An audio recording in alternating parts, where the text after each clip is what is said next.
Pinaghahanda ng Department of Health ang mga ospital at iba pang health facilities sa pinangangambahang The Big One na lindol sa Metro Manila.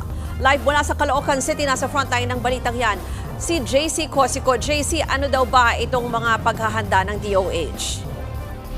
Ruth, nagpulo nga ang DOH and yung mga officials from different NCR hospitals para nga yan pag-usapan yung kanilang mga paghahanda doon sa magnitude 7.2 na lindol o yung Big One dito sa Metro Manila.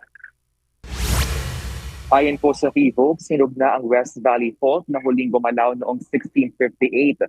Pag nangyari yan, posibleng umabot daw sa 48,000 ang casualty sa Metro Manila at mga kalapit probinsya.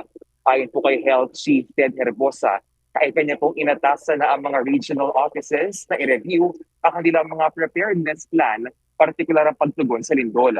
Dapat din daw matiyak ang structural integrity ng mga ospital at masigurong huli itong babagsak sakaling magkaroon ng malakas na pagdinig. Pero sakaling may masirang pasilidad, magpapatupad naman daw ang DOH na surge capacity sa other hospitals para mas maraming pasyente ang ma-accommodate. Sabi pa ni Herbosa, dapat masiguro ang supply ng tubig at kuryente para sa tuloy-tuloy na operasyon ng mga ospital. Tinukoy din route ng DOH ang mga ospital sa North, East, West, and South quadrants na maaaring puntahan ng publiko sakaling yumanig ang The Big One. Bukod pa nga yan sa mga LGU at private hospitals.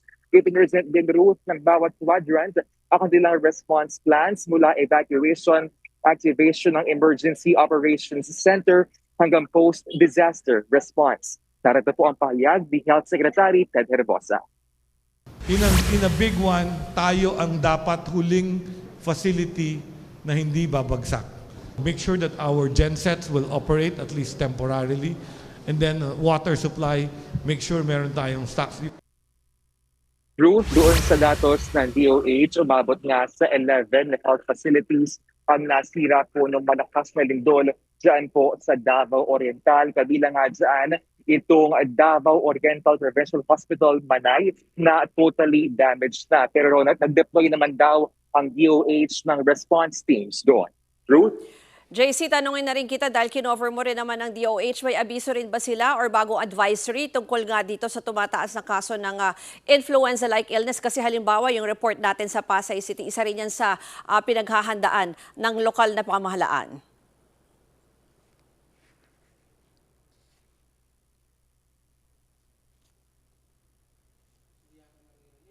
Go ahead, JC. Yan po ang Express Report ni JC Cosico. Mga kapatid, Ruth Cabalco, para sa mabilis na pasada ng mga balitang dapat niyong malaman, mag-follow at mag-subscribe sa social media pages ng News 5.